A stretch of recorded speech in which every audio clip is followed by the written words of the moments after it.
Reka rero dusenge tuje mu ijambo ry'Imana ry'uyu munsi. Et entrons dans la parole. Mana yo mu ijuru mu izina rya Yesu Kristo turagushimira uyu mwanya mwiza uduhaye. Turashima abana bawe abera wayoboye kugira ngo babashe guterana muri iri teraniro rya mbere. Turasaba kugira ngo uyu mwanya tugiye mu ijambo ryawe umwuka wera adufashe kugira ngo buri wese asingire icyo wamuteguriye. Twarangije gusingira mu ndirimbo twaririmbye ibyo umuyobozi yavuze, amasengesho twasenze ndetse n'ibyo twarimo tubona byose bikoreka aha. Ugira imvugo ukoresha kandi buri wese akakira icyo wamugeneye. Uyu mwanya rero turawuguhaye, ijambo ry'Imana tuganira ribe umwuka wera abari gusobanura ndetse n'umwanya tuja mu ifunguro ryera. Reka udufashe buri wese yakire ibyo wamugeneye n'amasezerano ye kuri uyu munsi. Mwami, uyu mwanya turateranye, turasaba ngo iki cicaro aba ari we uganza wenyine. Mwuka wera, imbaraga zihebuje zitegeka byose zigende zimira izindi mbaraga zose zidahesha izina ryawe icyubahiro. Mwuka wose wo kurangara tuwukuyeho mu izina rya Yesu. Mwuka wose wotuma abantu baba mu rugo kandi bari hano tuwukuyeho mu izina rya Yesu. Umwuka wose w'akamenyero w'ijambo ry'Imana iyo rivugwa ngo ibyo nari nsanzwe mbizi tubikuyeho mu izina rya Yesu. Ijambo ryawe riratubwira ngo yicaye kuri ya ntebe iravuga ngo byose dore mbihinduye kuba bisha. Reka mwami byose bibe bisha, twakira ijambo rishya, guhishurirwa gushya, presence nshya, maze buri wese aha yicare yumva ubwiza bwawe. Shekina y'Imana itwikire, kirere cyose turagikinguye, maze communication yacu nawe ibiri direct. Icubahiro nishimwe kuratwa no guhimbazwa bibi byawe, kandi icubahiro cyawe kiganze muri iri teraniro. Dusenze dushima kubyumvise ubikoze mu izina rya Yesu, amen. Amen. Murakoze cyane. Merci beaucoup.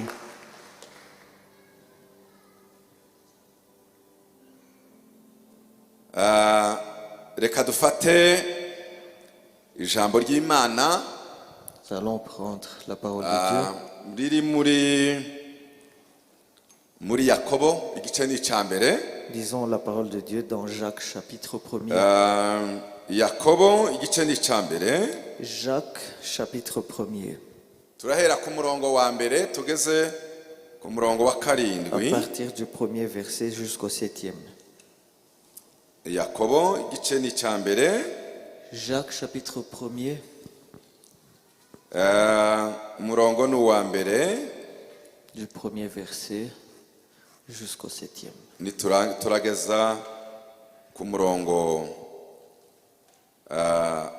wa karindwi, ariko cyane cyane turaja gutinda ku murongo wa gatanu. Et on va plus tard souligner le 5e verset. Ijambo ry'Imana riravuga gutya ngo Yakobo imbata y'Imana n'umwami Yesu Kristo, ndabandikiye mwebwe abo mu miryango 12 yabatatanye, ndabatasha.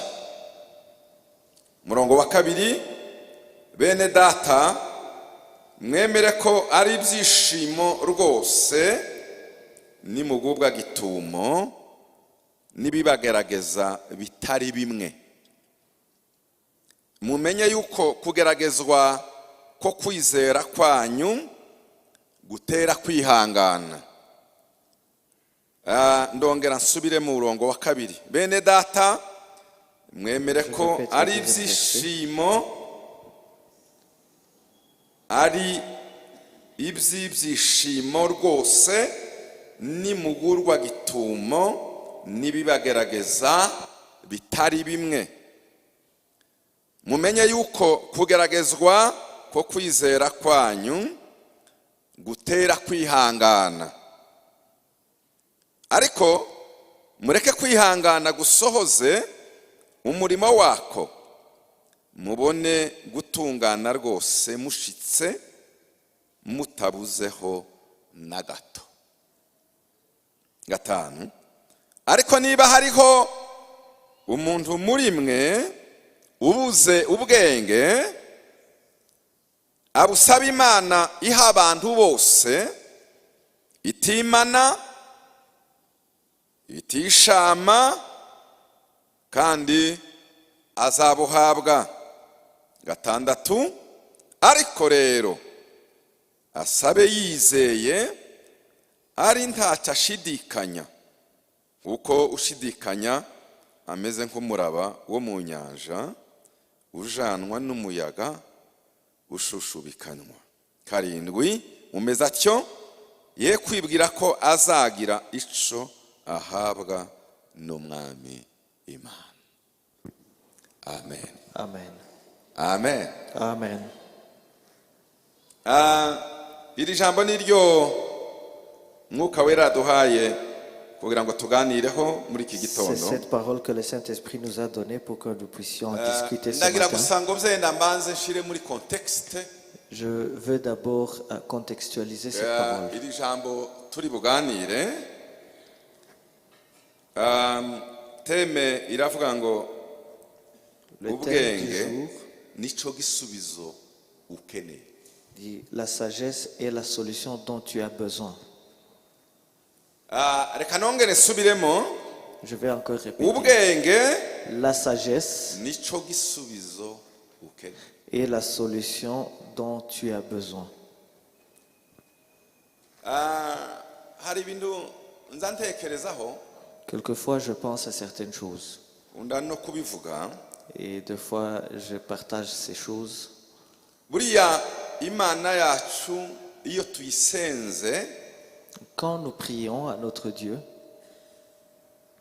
ntizitanga nk'abantu. il ne donne pas selon les hommes. Buriya umunsi Yesu aganira n'umugore w'umusamariyakazi, Le jour où Jésus a parlé avec la femme yaramubwiye samaritaine, ngo wampaye amazi yo kunywa. il lui a dit, peux-tu me donner à boire? Atese umuyuda n'umusamariya Il bosangira. a demandé quelle est la relation entre un juif et... Nyamara kandi Samaritain. ntabwo Yesu yarimo ashaka amazi y'umugore w'umusamariya. Pourtant, Jésus n'avait pas soif de l'eau de la Yari yamusanze Samaritaine, ari umugore ufite inyota nyinshi, mais c'est ariko plutôt kugira ngo il avait yinjire mu trou- buzima bwe akereya suje y'ikiganiro ituma aganira nawe. Plutôt, il a trouvé la femme, elle avait soif de beaucoup de choses, mais pour créer un sujet sur lequel ils allaient parler, il a Noneho demandé de l'eau. amubwiye ati ntabwo umuyuda n'umusamariya basangira. Et ensuite, elle a dit, un juif et une samaritaine ne peuvent Yesu pas, aramubwira ne ati peuvent rien nyamara kandi partager. wewe nayagusazurira unyimye amazi, ariko njyewe musabye amazi nayaguha. Et Jésus lui a dit, moi je te demande de l'eau, tu me refuses de l'eau, mais si tu me demandes de l'eau, je peux t'en donner. Atese wayampa utagira n'ikivomesho. Et elle a demandé, est-ce que tu peux me donner de l'eau si tu n'as même pas de quoi utiliser? Noneho umwami Yesu ati wagiye ukaja kunzanira umugabo wawe. Et Jésus lui a dit, pourquoi tu ne vas pas m'emmener ton mari? Ati ntawe mfite. Elle a dit, je n'en ai pas. Ati vuze ukuri. Il a dit, tu dis vrai, Ko wagize batanu n'ufite ubu ngubu si uwawe. car tu en avais 5, et celui que tu as Atese uyu mugabo actuellement ne nuwahehe t'appartient pas. unzi wese. Elle a dit, mais c'est qui? Tu es qui me connaît comme Noneho ça? amaze kuba interese, Maintenant qu'elle est intéressée, atese wampaye kuri ayo mazi wamutware. et elle lui a dit, donne-moi à boire. Yesu aramubwira ngo kandi ayo mazi njyewe naguha Et Jésus lui a dit, si je te donne mon ntabwo eau, ameze nk'aya nagusabye wari kumpa mu gikombe. l'eau que je te donnerai n'est pas comme celle que tu allais me donner. Ayo mazi naguha yahinduka isoko idudubiza. Mon eau peut mu devenir buzima une bwawe. source d'eau vive dans ta vie. Alléluia. Umuntu muza mwumva ukuntu Imana izitanga, Vous voyez comment Dieu donne. ni ukuvuga ngo uyu mugore w'umusamariya ufite inyota Vous voyez, cette femme samaritaine assoiffée. nomusubiza ikibazo cye nkoresheje uburyo butandukanye. Je peux répondre à son problème dans différentes manières. namuvomerera nkamuhereza tanke yuzuye, Je peux puiser de l'eau et lui nkamuhereza donner bido un tank yuzuye, d'eau ou un bidon ariko d'eau. akayanywa akarangiza. Et il peut en boire et tout terminer, tout ariko finir. umwami Yesu aramubwira ngo sinakuvomerera tanke ngo mvome, Jésus lui a dit, je ne peux pas puiser de l'eau pour kubera ko toi. ufite inyota nyinshi, Parce que ta nafungura soif est robine, très grande. kayitereka muri pariseri wawe. Plutôt, je vais mettre ubone tout un ibisubizo bikwiye. robinet dans ta parcelle afin ndashaka que tu puisses avoir kubabaza toute une umuntu source ukuvomeye chez toi. tanke n'umuntu ugushingiye Je te pose la robine, question. bombi batanze ibisubizo, Celui qui a ariko un se tank birangana. d'eau et celui qui a un robinet, Birangana. toutes les deux personnes ont été répondues. Mais ni est-ce que la ukuvuga ngo réponse est la tanke même? uzavoma ishire, robine uzahora Donc, ufungura. le tank, tu peux puiser de l'eau et il va s'épuiser, mais le umwami robinet ne Imana rero, s'épuise jamais. iyo wamusabye Alors quand tu demandes au ntaza Seigneur, guhereza igisubizo kizageraho kirangira, il ne te donne pas azatanga une igisubizo solution. kizari ibisubizo. Il ne te donne pas une solution qui a des limites, mais plutôt sa solution donne d'autres solutions. tuvuge ngo amen, Amen. twongere cyane, haleluya. Alléluia. Imana izitanga igisubizo Quand Dieu donne kibyara une ibindi solution, bisubizo. cette solution donne naissance à d'autres. ni nko kuvuga wa mugani, simbizi nimbaraba ngo nimbara abashinwa baza bawushya, sinzi abari bo simbizi, biza bivuga ngo nkupereza ifi unigishe kuyiroba. C'est comme l'adage qui dit, au lieu de me donner un poisson, nunigisha kuroba nzaza nikorera ngewe ngewe. au lieu de me donner un poisson, apprends-moi comment buriya na politike yo gutanga akazi na politike yo gufasha abantu guhanga akazi ni ibintu bitandukanye.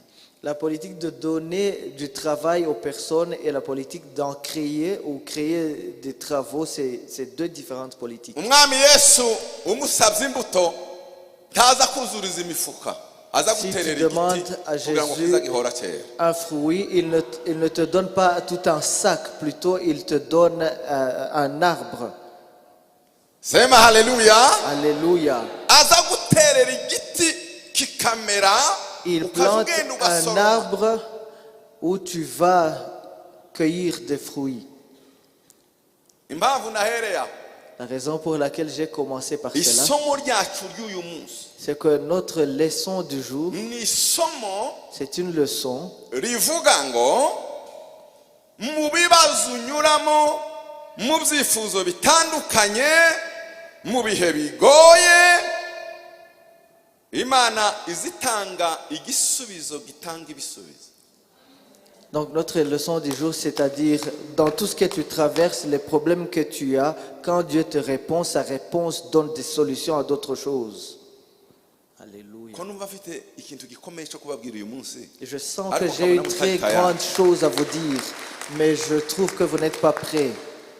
Ko maye mbona musa naho mutiteguye kwakira ishuri Vous rw'Imana semblez yampaye. comme si vous n'êtes pas prêts à recevoir la révélation que Dieu m'a donnée. Turi kumwe duheza Imana yacu icyubahiro. Glorifions le Seigneur si on Alléluia. est ensemble. Alléluia. Mbwirira mugenzi wawe umubwire ngo Dis à ton prochain, mu byifuzo ufite, dans toutes les Imana requêtes que tu as, izisubiza igisubizo kimwe kigatanga ibisubizo kuri byose. Dieu peut te donner seulement une réponse qui va répondre à toutes tes questions. Oh, sifa kwa Mungu. Que Dieu, Ah, soit, sifa kwa que Dieu Mungu. soit glorifié. Haleluya. Alléluia. Buriya niyo mpamvu iyi teme twayise ubwenge nico gisubizo. C'est pour cela que notre thème du jour, c'est la sagesse et la solution dont tu as besoin. Reka iyi 70 y'igice cya mbere cya Yakobo, C'est mbanze mvuge sept- Yakobo ninde n'iri jambo yaryanditse mu ihe contexte, Ces niyihe 7 mpamvu premiers yatumye abyandika. versets vont me pousser à vous dire qui est Jacques et quelle est la raison pour ce livre qu'il a écrit. Uyu Yakobo wanditse uru rwandiko Jacques, l'auteur de ce livre, ni Yakobo umuvandimwe wa Yesu. c'est Jacques qui est le frère de Jésus. Kuko muzasanga muri Bibiliya harimo ba Yakobo benshi. Parce que vous trouverez différents noms de Uyu Jacques Yakobo dans la murabizi ko Bible. Yesu yaravutse avuka ku mwari Vous ari savez que imbuto ivuye mu Jésus ijuru. est né et il est un fruit. yosefu aramufata Vivant. barabana Il a été élevé par kugeza Joseph umwana avutse aramurinda arakura. Yesu asohoza umugambi wiwe nk'umwana w'Imana.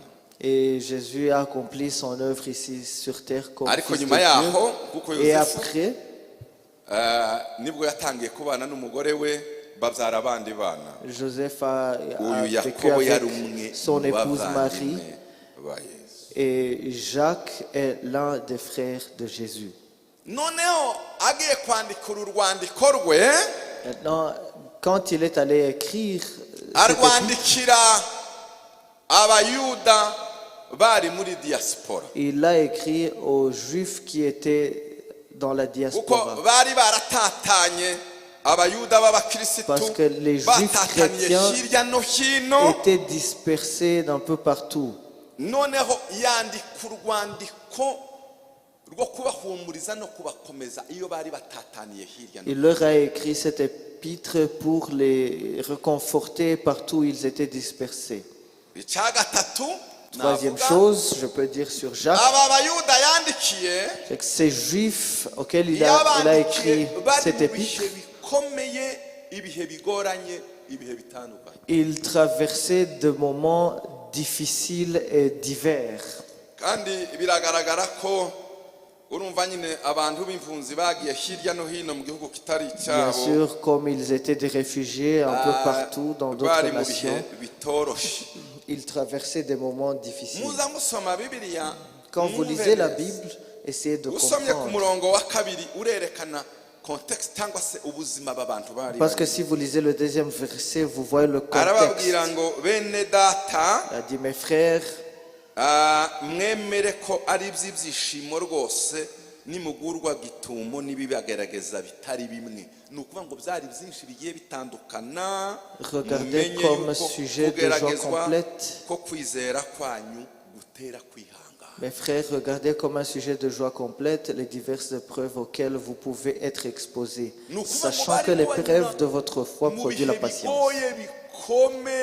C'est-à-dire, ils traversaient des moments difficiles. iyo usomye ku murongo hariya wa mbere ho Le aravuga premier ngo verset mwebwe dit, abo mu miryango 12 y'abatatanye ndabatashye. imiryango 12 Il dit, y'ubwoko vous bwose. les 12 tribus qui sont dans la dispersion, ati nimunyura mu bibagerageza muza mwishima kuko kwizera kwanyu iyo kugerageza considérez comme un sujet de joie complète aha les ni diverses byerekana épreuves auxquelles ibihe vous bari pouvez barimo être exposés. bitoroshe kandi bitangaje. Ceci démontre qu'ils traversaient des moments difficiles. yagera ku murongo wa 4 Et le quatrième verset, aravuga ngo ariko mureke kwihangana gusohoza umurimo wako mais il faut que la mubone patience accomplisse gutungana rwose parfaitement son mushitse œuvre, mutabuzeho na gato. afin que vous soyez parfaits et accomplis sans faillir en murimo rien. munyuramo ko birabakalifya kugira ngo Tout ce mugere que vous kuri traversez vous qualifie Imana pour que yo vous mu soyez ijuru à un niveau, ibashaka.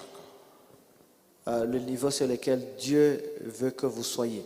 none si iyo musomye bibiliya mwebwe Donc quand vous lisez la Bible, timuza mwumva enchaînement logique y'ibitekerezo. ne voyez-vous pas l'enchaînement uyu logique mugabo de ces arangije idées? kuvuga ibyo avuze ku mirongo ine, uwa mbere uwa kabiri uwa gatatu n'uwa kane, Donc ce que ce monsieur akoresheje dit abo à yandikiye partir du premier verset jusqu'au quatrième, n'ubuzima barimo bugora. il précise son audience et la vie dont ngo agere qu'elle ku traverse. murongo wa gatanu Et le cinquième verset, yamasa naho ateruye ikintu kidahuye n'ibyo bari bari. il prend quelque chose qui est un peu contradictoire à ce qu'il traverse. avuze ibigeragezo bitandukanye. Il parle de leurs difficultés diverses, noneho ngo agere ku murongo wa gatanu mais sur le cinquième verset, il dit, aravuga ngo nubwo ibyo byose uko bimeze, malgré tout ce que vous traversez, iyo umuntu atangiye n'ijambo ngo ariko, quand quelqu'un commence sa parole avec ce mot « si », aravuga ngo ariko niba Si- hari umuntu ubuze muri mwe ubuze ubwenge. si quelqu'un d'entre vous manque de iyo sagesse, situation yose iremereye icyo, donc malgré cette situation difficile dont vous dore traversez, uwo byonanira n'udafite ubwenge. ariko Voici- udafite ubwenge La personne qui va faillir, c'est celle qui n'a pas de sagesse. nasaba imana ubwe. Alors, si vous traversez cela, demandez la sagesse. Alléluia. ariko muza mwumva ukuntu umwuka wera aza akora igitangaza. Vous voyez comment le Saint-Esprit... ko murageragezwa mu bintu byinshi binyuranye bigoye ibigize Vous êtes éprouvés dans différentes manières. izageza kwizera gusa Mais voici, niba hari ubuze ubwenge si quelqu'un d'entre vous manque de sagesse, none se bishatse kuvuga iki? qu'est-ce que cela veut dire? nuko muri iyo situation C'est-à-dire que dans cette situation, atakoresheje ibyo banyuramo buri wese afite ibye il n'a pas précisé les diverses situations de tout un chacun, mais plutôt chacun a sa propre situation qu'il traverse. La seule solution, si uko imana ibikuraho ce n'est pas que Dieu puisse enlever ces temps, nuko imana ikarifiya wewe. mais c'est plutôt que Dieu puisse vous qualifier et vous donne la sagesse de gérer ces temps. Alléluia. Amen. Amen. ubu ndangirije ahangaha naba Si je m'arrête ici, j'aurais bien enseigné ce que j'ai. C'est pour cela que je vous ai demandé de m'écouter bien et de recevoir ce que le Saint-Esprit a donné. ufite intambara urwana nazo mu rugo Vous avez des difficultés dans votre famille. igisubizo wisdom. La solution, c'est la sagesse. ufite ibibazo ku kazi Vous avez des problèmes au travail. igisubizo wisdom. La solution, c'est la sagesse. hari abantu bakurwanya Il y a des gens qui te combattent. igisubizo La wisdom. solution, c'est la sagesse. hari ubukene buhari n'ibindi wayugira Il y a des problèmes de igisubizo chômage. wisdom. La solution, c'est la sagesse. hari business yawe aho ushaka kwigira itera Ton imbere business, tu veux qu'il sagesse, avance. wisdom. La solution, c'est la uri sagesse. umuyobozi uhaye utekereza Tu es uburyo un leader, ugera kuri tu papase cherches iri des imbere solutions, uhaye usengera mana comment afasha arriver Imana à des yuzuze objectifs, atteindre des objectifs que tu t'es fixés. La solution, c'est la sagesse. Alléluia. Alléluia. muzi icyatumye yesu anesha isi Vous savez pourquoi Jésus a vaincu le mu monde? bagabo banyuze mu ntambara zikomeye zari Parmi les hommes qui ont traversé des difficultés ici sur terre. n'umwami yesu Et Jésus nimba hari est l'un umuntu de ces hommes. wageragejwe Il y a un homme qui a été éprouvé. oh haleluya Hallelujah. imana yageze ikoresha yesu mwuzuza Dieu- ubwenge bw'igitanga Dieu a utilisé Jésus et il a rempli de sagesse.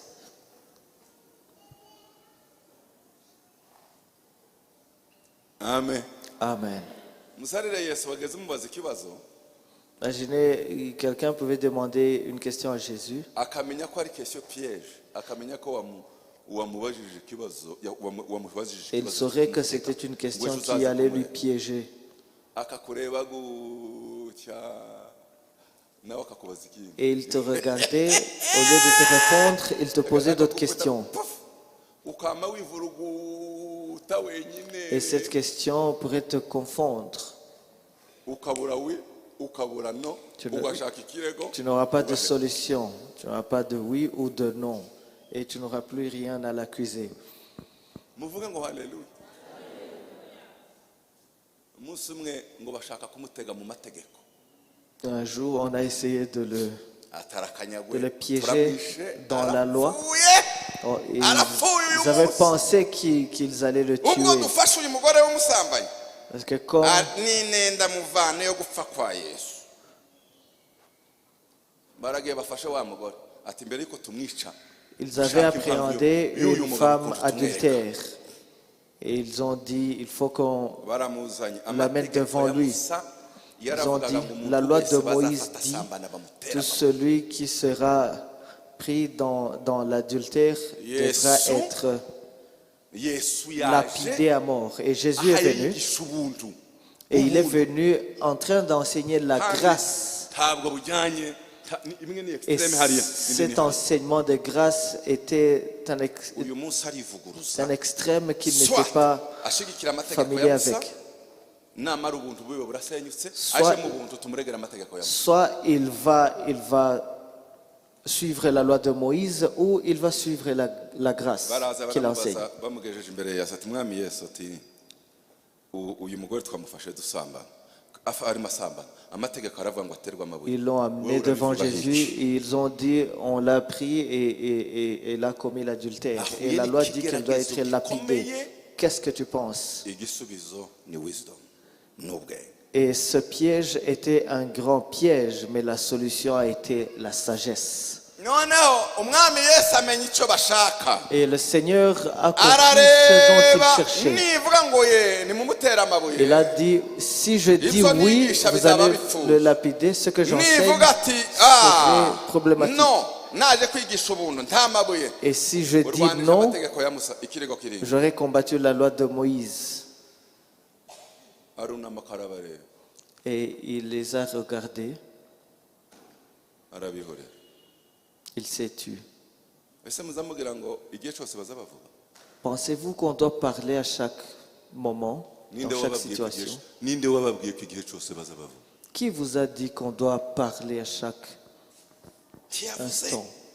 ahora gutya ubundi hazamera gutya none se wewe ni umunyabwoba niki ninde wakubwiye ko bazabavuga igihe cyose Il est timide, il ne fait pas ceci, il ne fait pas cela. Qui vous a dit qu'il faut parler dans chaque situation? abantu batagira ubwenge bazabagira ngo igihe cyose ngo igihe afite icyo avuga ngo yovuga. Les hommes insensés pensent que chaque fois quand ils ont quoi dire, ils vont le dire. Mais quelquefois, il faut savoir Uriya yari se afite taire. uburenganzira bwiwe gituma ataburwani hari igihe kudaharanira Il avait uburenganzira son ariko droit, ntiguheshe pourquoi est-ce qu'il uburenganzira. n'a pas combattu pour son droit? muzamunumva ariko amen Amen. azure mwana none ni igifu tagira ubwenge. Vous voyez Imana quelqu'un, ishobora vous kukubwira pensez ngo qu'il est uceceke insensé. imyaka 10. Dieu peut Imyaka vous dire 10 de ne yarandika pas akubwira ngo parler vuga. pendant 10 ans et après 10 ans, il vous dira de parler. nimuzaza mubona abantu bavuga mukabona n'abandi bacecetse ntimukaze mukora commentaire. Quand vous Hari voyez ubwenge certaines bubaho, personnes parler buzabumanira et d'autres ikindi qui bintu. ne parlent pas, il y a de la sagesse. Ne commentez rien. Il y a de la sagesse. bagabo ndashaka kubabwira ninde wakubwiye ko igihe cyose ugomba kuvuga mu rugo ugira niki hari igihe Cher ceceka monsieur. guceceka kwakemura ibintu. Je veux vous dire que ce n'est pas dans chaque situation qu'il faut parler. icyo ukeneye Ce cy'igisubizo dont tu as besoin, ni ubwenge. c'est la sagesse.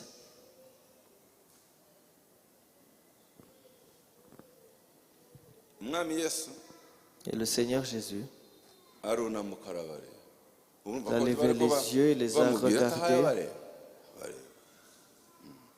arabihorera il s'est tu.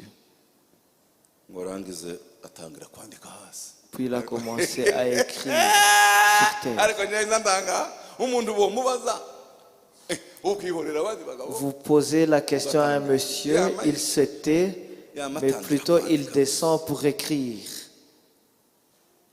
baramaze atari ko tubaye tukubaza ukundi wayumva. Ils ont dit, mais on te pose des questions, est-ce que tu ne nous suis pas? ngo bainsiste Quand ils ont insisté, arunamuka il s'est levé, arababwira ngo utarigeze gukora icyaha il a dit, celui qui n'a point naba ari péché, we utora ibuye atera qui lui jette la première pierre. arasubira kandi arunama Et ensuite, il est descendu pour écrire.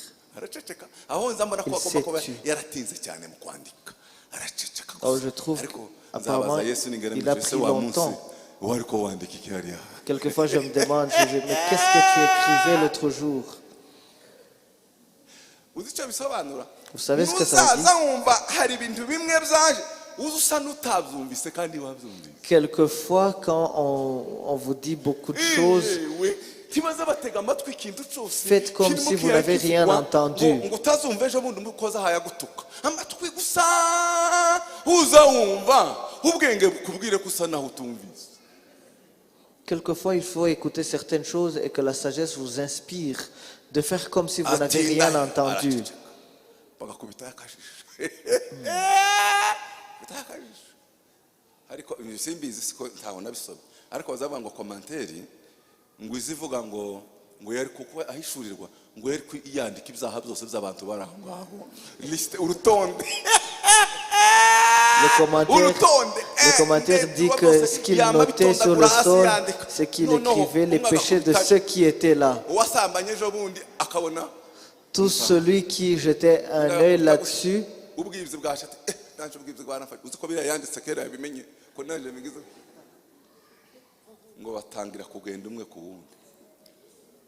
ce qu'il notait là sur terre, c'est qu'il notait les péchés de ceux qui étaient là.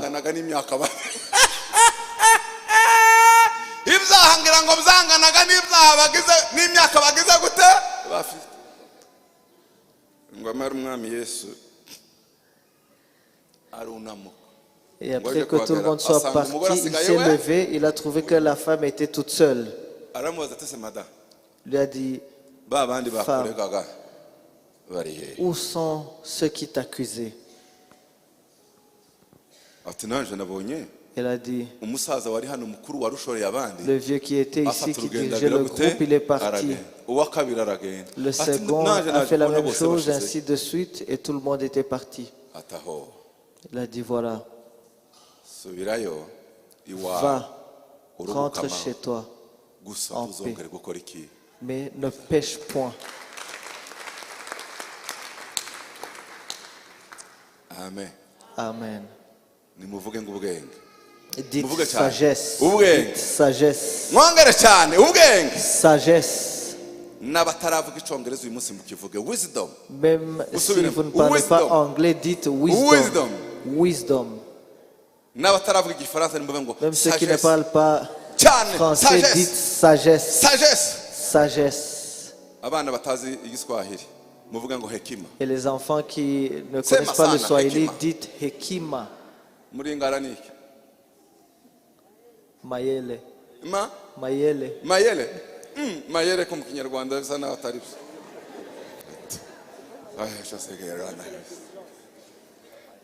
Tumupe Bwana utukufu.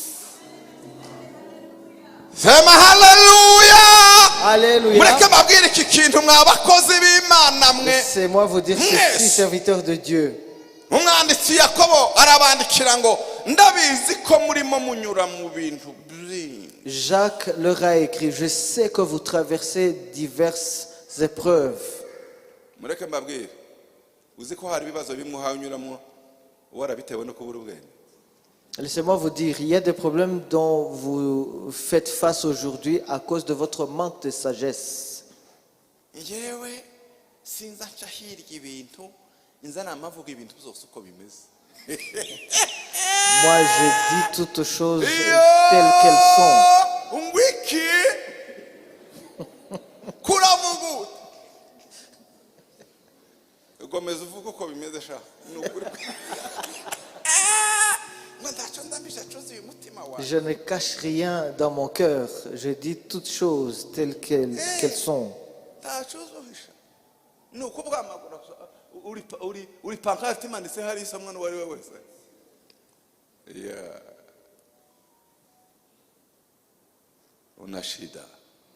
Vous avez un problème.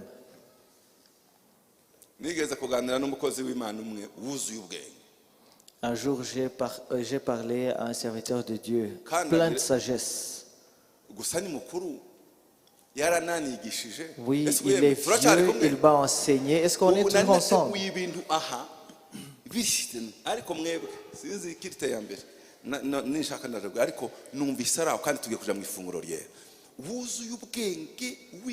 Cet homme était plein de sagesse. Un jour, je lui ai demandé, quand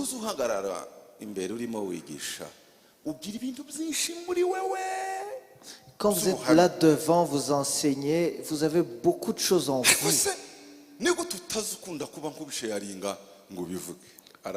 Pourquoi est-ce que vous ne partagez pas tout ce que vous avez en vous? Il a ri.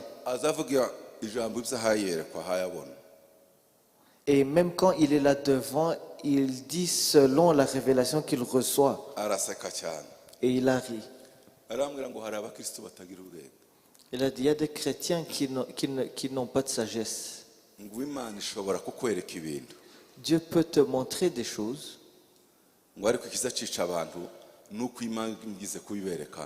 bama batangira kubirondora imana irambwiye Mais ce qui tue les gens, c'est qu'ils vont commencer à raconter toutes ces choses. Oui, Dieu vous a montré. ese urabineretse ngo mbigire gute ikakubwira ngo bivuge.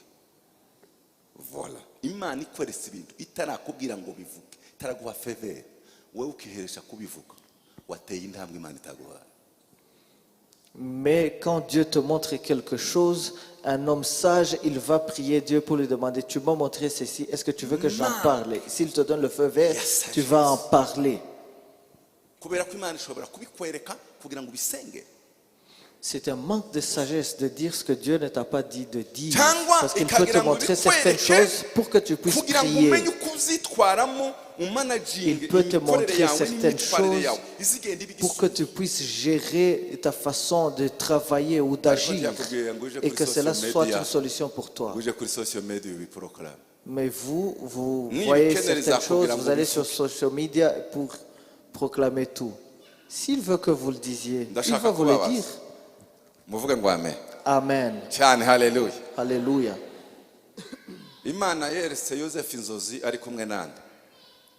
Dieu a montré à Joseph son songe. Il était avec qui?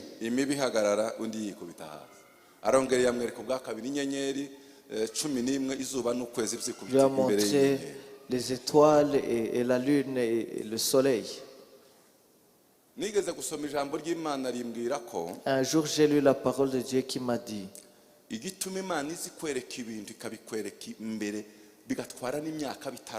la raison pour laquelle Dieu te montre certaines choses en avance pendant longtemps.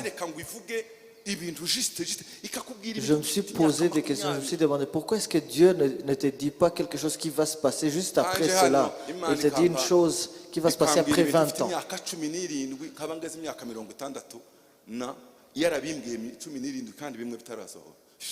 Dieu m'a dit certaines choses depuis l'âge de 17 ans. J'ai 60 ans et plus. Et certaines de ces choses ne se sont pas encore accomplies.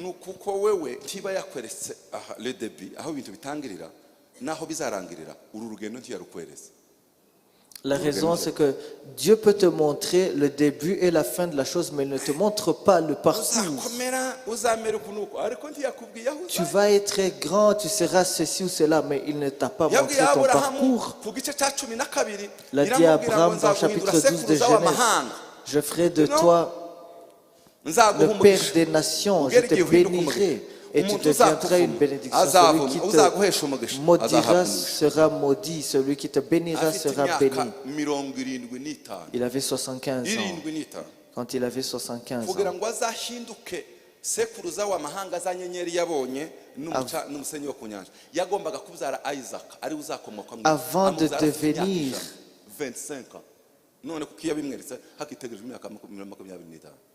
Avant de devenir père des nations, il lui a pris 25 ans pour avoir Isaac. Et après Isaac, il y a eu des enfants qui sont devenus cette grande nation. C'est-à-dire que Dieu te donne un langage à dire à des saisons différentes.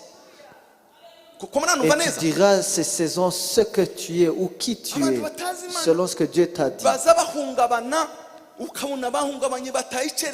Les gens qui ne connaissent pas Dieu sont inquiets et ils sont déboussolés. Qu'est-ce que Dieu t'a dit?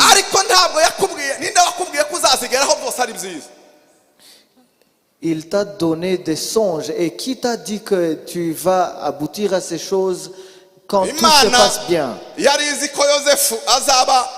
Dieu savait que Joseph allait devenir prince en Égypte.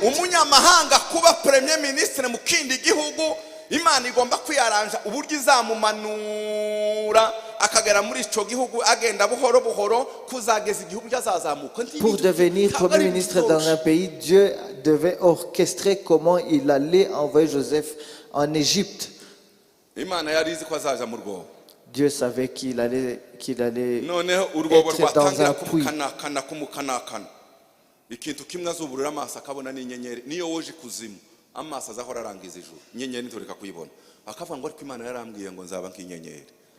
Et quand il était dans le puits, Quand il levait ses yeux, tout ce qu'il pouvait voir, c'était seulement des étoiles.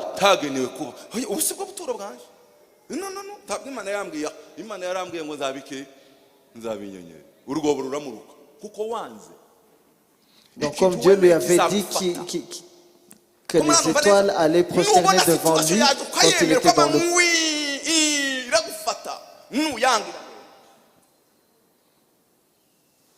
Donc le puits l'a vomi parce que quand il levait ses yeux, il voyait les étoiles que Dieu lui avait montrées avant. Donc le puits l'a rejeté parce qu'il n'appartenait pas là. Il ne savait pas qu'il allait être le serviteur de la femme de Potiphar.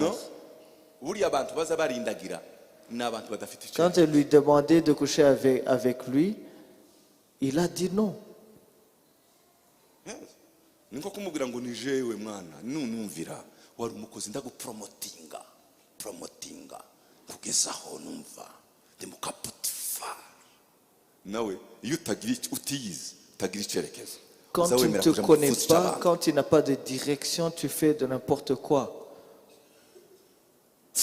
Sino kwivana mu gifunsi cy'Imana ngo uje mu gifunsi cy'abantu. Je ne peux pas me tirer de la main de Dieu pour aller dans la main d'un être humain. Il a dit à la femme de Potiphar, promotion yanje mubyeyi wo kagira Imana nubwo atamutunyitse ngo amubwire gusa ariko yageza muva imbere yiherera mu cyumba akavuga ngo umunsi nanifite imyaka 17. Même s'il ne le disait pas devant les yeux de la femme de Potiphar.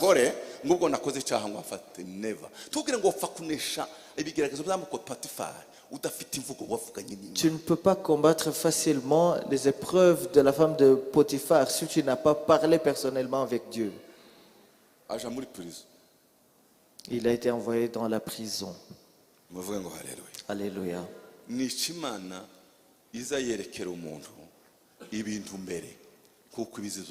Voici la raison pour laquelle Dieu te montre certaines choses en avance. C'est à cause de ce que tu traverseras. azabwire mu nzu kwa Potifari, azabwire muri prison mu nzira azanyuramo kugeza ageze muri primatire, no muri primatire azayobore neza nta muntu umukanga umukoresha kurya ruswa nta umutera ubwoba ahagarara ari umuntu juste myaka yose ayoboye kuko azi ko atahagejejwe n'umuntu yagejejwe n'Imana. Ngiyi mvuga Imana yayimuhaye. Voici le langage que Dieu lui a donné. C'est pour que je sois capable de traverser tout son parcours sans corrompre. Mais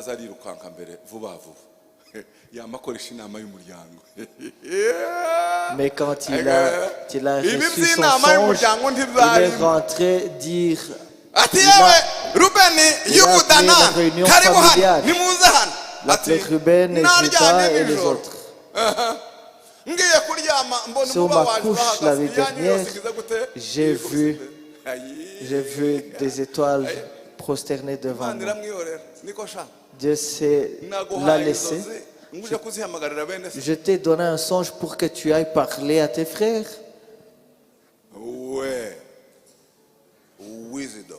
Sagesse.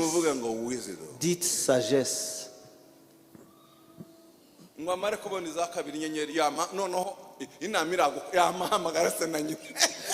il a eu son second songe, il a encore appelé une réunion familiale.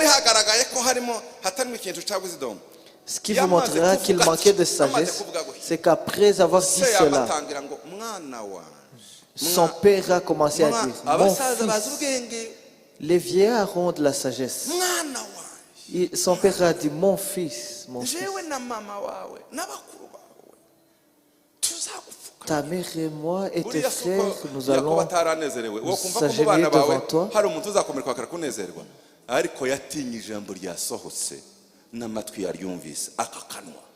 Le vieux avait peur de la parole que son fils avait lancée et les oreilles qu'il avait entendues.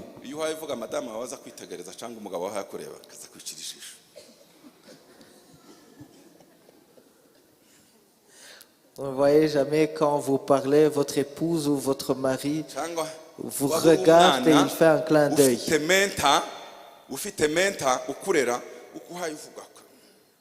Ou quand vous êtes jeune, vous avez un mentor qui vous suit. nturi Quand vous parlez, il vous fera des signes de ne pas dépasser certaines limites. tuhamenya Il faut connaître. buriya se yarashatse kumubwira ngo C'est comme si son père lui disait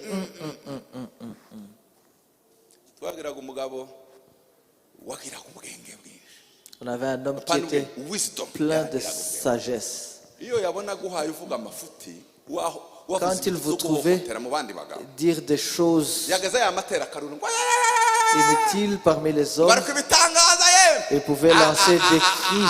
abantu bari bamaze kumumenya bakamuna ahunguye mu ruhara gutyo Et il faisait des signes et des grimaces. iyo uri umunyabwenge ukamutuza ati ibintu byashize Si vous étiez sage, vous alliez vous calmer parce que les gens qui le connaissaient savaient ce qu'il uvuge disait. ngo haleluya Dites Alléluia.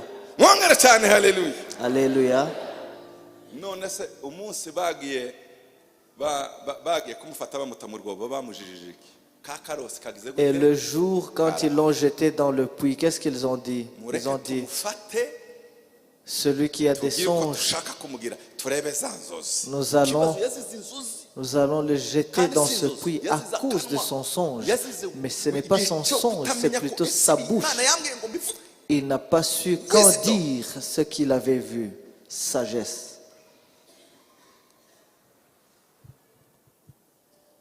igisubizo ukeneye ni ubwenge La solution dont tu as besoin, c'est la sagesse. James Yakobo reka ndangize tuje mu Jacques. isongera ibindi turabivuga muri kirito ya kabiri Yakobo umugabo wakundaga bene wabo Jacques était un homme qui aimait les arababwira ngo siens. yemwe mwabagabo mwe Il a n'abagore bane dit, wacu vous les hommes et femmes juifs, ati ndabizi ko murimo munyura mu bintu bibagerageza je sais que vous traversez de diverses atariko we diverses mwihangane épreuves. muzishimiremo kubera ko murageragezwa ni mwihangana kugerageza kuzana Regardez kwihangana cela kandi kwihangana comme gusohoza des umurimo gens wawe complètes. mwihangana sibyo Que la patience accomplit son œuvre. atariko Mais muri ibyo bihe dans ces nimba difficultés, hari ukeneye ubwenge s'il y a quelqu'un qui a besoin de la sagesse, nabusaba qui imana la demande à Dieu, izitanga lui qui donne simplement. bivuga gute Qu'est-ce que cela veut dire? cyo tuma mubimanaginga Ce qui vous aidera à gérer umugabo ces difficultés.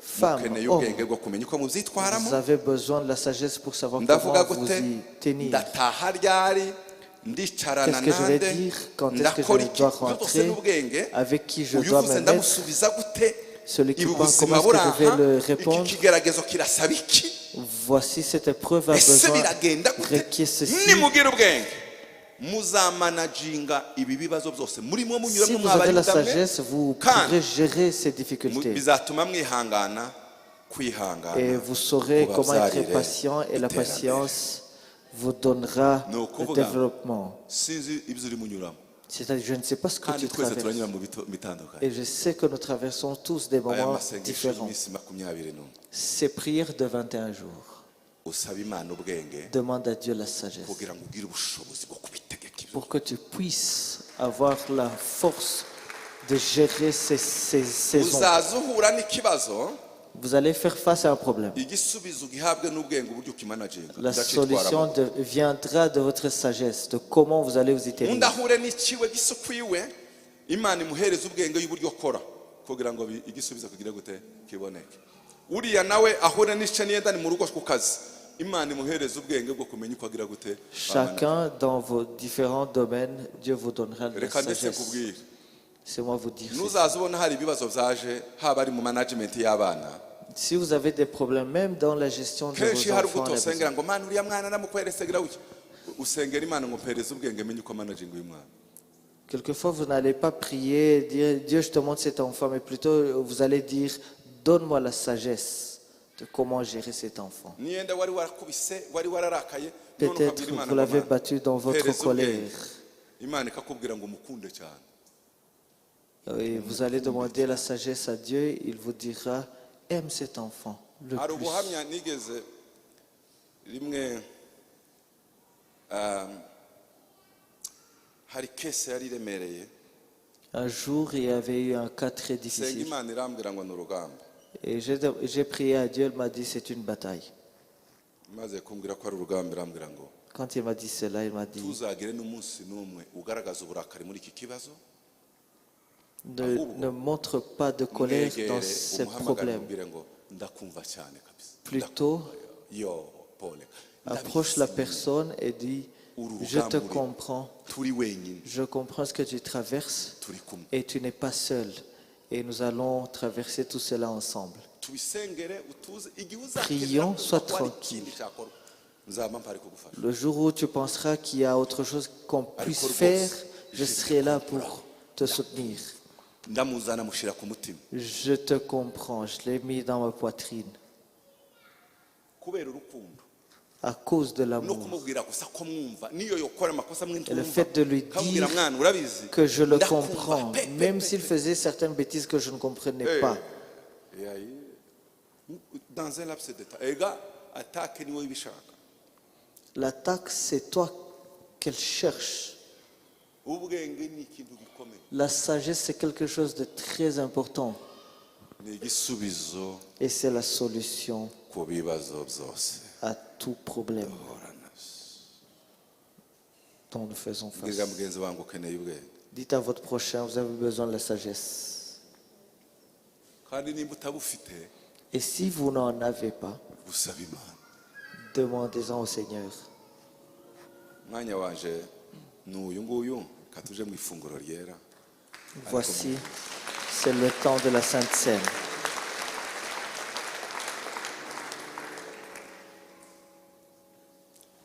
Amen. Amen. Reka nkubwire C'est moi. ikintu cyose nogenda ntakikubwiye. Je ne peux pas partir sans dire ceci. Uzi ko ibyo uhanyuramo Tu sais que ce que tu traverses bishobora kuba ari ibintu biha bigusakuriza gusa. peut être seulement du bruit autour de toi. Umuntu ashobora kuvuga ngo ndamusakuriza mutere urusaku mvuze amafirimbi mu matwi. Quelqu'un peut dire, je vais Nimara seulement muteze urusaku rwinshi wenyine agira stress faire du bruit et il sera stressé, il va... nawe ugatega amatwi nyine y'amafirimbi. Et toi, tu vas seulement écouter ces sifflets, ce bruit. Ntiyayihorere uwari kuvuza amafirimbi abone kuri mutara. Mais laisse tout ça, celui qui fait ce bruit, qu'il te trouve en bon état. Hari abantu barimo bahura n'ibintu ku kazi benshi. Il y a des gens qui Akama font gutererezwa face kugira ngo à des problèmes au Satani travail. yerekanye ko ari wowe gusa agomba kureba no kukugirira nabi. Mwihorere. Et ça te donne l'apparence comme si Satan ne fait que Uzubisiga chercher. hariya ntukaze ubitahana mu rugo.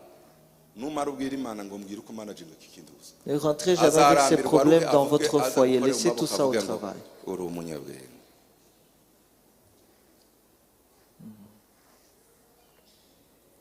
Ukeneye ubwenge, wisdom. Vous avez besoin de la sagesse. Imana ishimwe ko uyu mugabo yakundaga bene wabo Que Dieu soit glorifié parce que cet homme aimait les siens. abahishurira ibanga. Il leur a donné le secret. Bavandimwe, Bien ngeze mu aimé. minsi 20 n'umwe. Nous entrons dans nos 21 Muze jours. dusenge. Venez, Ubusi prions. bwa bwenge bw'imibare n'ubwenge bw'ubuzima bwa buri munsi. Ceci, ce n'est pas seulement de l'intelligence, c'est la Imana sagesse. izaguha uburyo uzakemura Dieu te biriya byari donnera, bigeze igihe bikuremera. te montrera comment tu vas gérer ces problèmes qui te pèsent. Kuyobora abakristo b'imperuka. Le problème, c'est de diriger les chrétiens de ces derniers temps. Abakristo b'imperuka Satani yaragiye amafata amatwi arayafunga amatwi ukagira ngo ko barakumva ntibahaye bumva. Ukaza ubereka umuti ukamera nka wa Les muganga chrétiens de ces derniers temps, on leur montre le médicament et ils n'en prennent pas. Mbwirira mugenzi wangu ngwino dusenge. Dis à ton prochain, viens prier avec nous. Muragiye muryame mu ngo iwanyu. N'allez pas dormir à la maison. Nous allons prier ici pendant 21 jours. Et vous allez venir seulement les dimanches. Ne dites pas que le Saint-Esprit ne vous a pas donné le secret. Venez ici. Nous allons nous agenouiller ici. Nous allons prier. Nous allons prendre un temps dans la prière. Dieu va tout enlever sur notre chemin. Dites à ton prochain, nous allons prendre la Sainte Seine.